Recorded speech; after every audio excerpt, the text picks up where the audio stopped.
Chittagong Halisahar housing estate এলাকায় অবস্থিত ঐতিহ্যবাহী শিক্ষা প্রতিষ্ঠান গরিবে নেওয়াজ উচ্চ বিদ্যালয়। ১৯৮০ সালে প্রতিষ্ঠিত হওয়া বিদ্যালয়টি শিক্ষার মান উন্নয়নে এলাকায় বিশেষ অবদান রেখে আসছে। লেখাপড়ার পাশাপাশি খেলাধুলা, স্কাউট সহ অন্যান্য বিষয়ে জাতীয় পর্যায়ে মেধার স্বাক্ষর রেখে আসছে। ২০২৬ সালের এসএসসি পরীক্ষায় মোট পরীক্ষার্থী ছিল ৫২৩ জন। তার মধ্যে ৪৪৭ জন শিক্ষার্থী পরীক্ষায় উত্তীর্ণ হয়। বিদ্যালয়ে মোট পাশের হার ছিল ৮৫.৪৭%। এবছর ৯৭ জন শিক্ষার্থী জিপিএ ৫ পেয়েছে। অন্যান্য বছরের তুলনায় এবারের ফলাফলে প্রধান শিক্ষক ও অভিভাবকগণ সন্তুষ্টি প্রকাশ করেন। বিদ্যালয় পরিচালনা পরিষদের সভাপতি জনাব নাজিম উদ্দিন ও প্রধান শিক্ষক মেহমুদ রফিকুল ইসলাম দৈনিক আমার প্রাণের বাংলাদেশকে জানান। এখন কথা বলছি গরিবে নেওয়াজ উচ্চ বিদ্যালয় পরিচালনা পরিষদের সভাপতি জনাব নাজিম উদ্দিনের সাথে। আমরা জনাব নাজিম উদ্দিনের কাছে জানতে চাইব স্কুলকে কতটুকু উন্নতির দিকে নিয়ে যেতে চান। আগে স্কুলে অনুমোদন দেওয়া আছে প্রায় ১ মাস ১০ দিন। এই সময়ের মধ্যে আমি চেষ্টা করেছি স্কুলের যে সমস্ত অসুবিধা, অনিয়ম এবং ছাত্রছাত্রীদের কী ধরনের সুযোগ সুবিধা প্রয়োজন, মূলত এই বিষয়গুলো।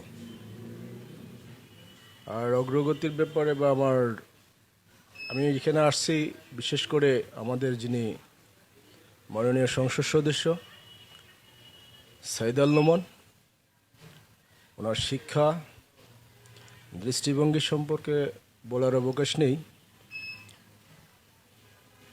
আমি এটাই বলবো, আমি যতদিন এখানে দায়িত্বে থাকবো বা থেকে থাকি, আমি সর্বোচ্চটুকু ট্রান্সপারেন্ট বা সততার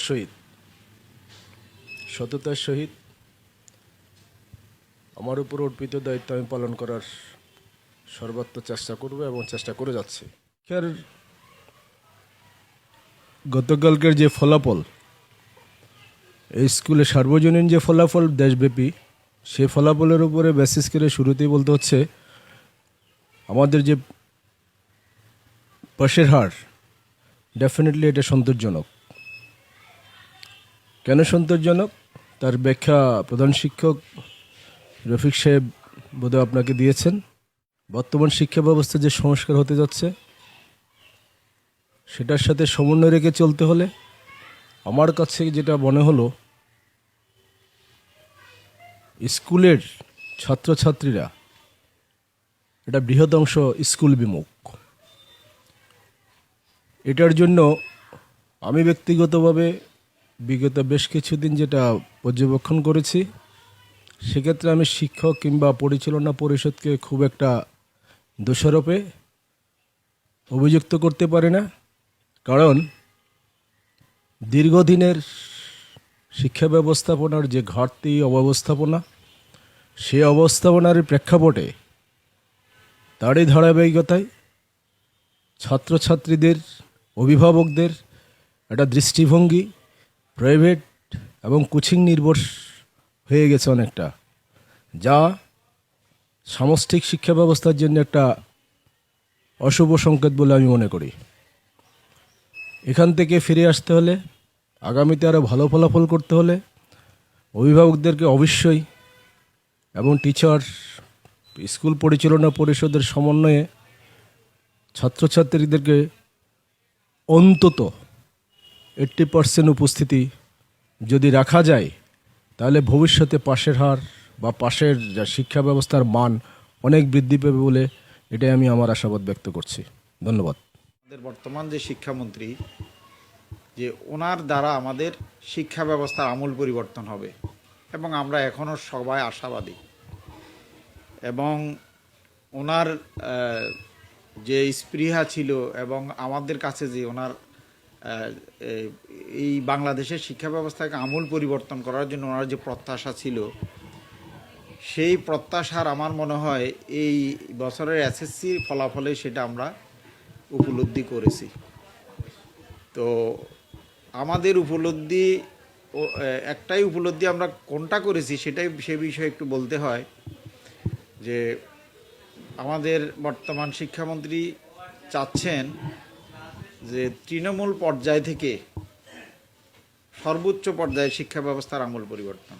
সেই আমূল পরিবর্তন করার জন্য আমাদের কাঙ্ক্ষিত যে বিষয়টা প্রয়োজন সেটা হলো শিক্ষা কারিকুলাম।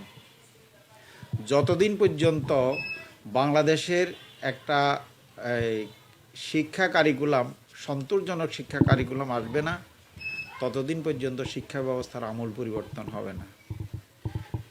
এখানে গত 5 বছর বা গত 17 বছরের যে শিক্ষা ব্যবস্থা ছিল সেটা বাংলাদেশকে ধ্বংস করার জন্য একটা শিক্ষা ব্যবস্থা ছিল।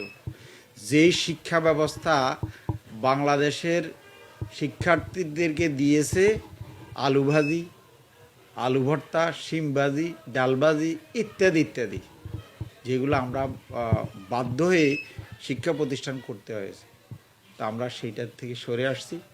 আমরা আশাবাদ ব্যক্ত করি এই বছরের ন্যায় পুরাতন ঐতিহ্যের মতো যাতে আগের শিক্ষা ব্যবস্থা আমরা ফিরে আসতে পারি এবং বর্তমান বিশ্বের সাথে তাল মিলিয়ে আমাদের সন্তোষজনক একটা কারিকুলাম সৃষ্টির মাধ্যমে সমগ্র বাংলাদেশের শিক্ষা ব্যবস্থা যাতে আমূল পরিবর্তন হয় এবং এই কারিকুলাম নিয়ে আমরা সরকারের সাথে এবং বর্তমান শিক্ষা মন্ত্রণালয়ের মন্ত্রী মহোদয়ের পরামর্শক্রমে আমাদের শিক্ষা ব্যবস্থার আমূল পরিবর্তন ঘটবে, এই আশাবাদ আমরা ব্যক্ত করছি।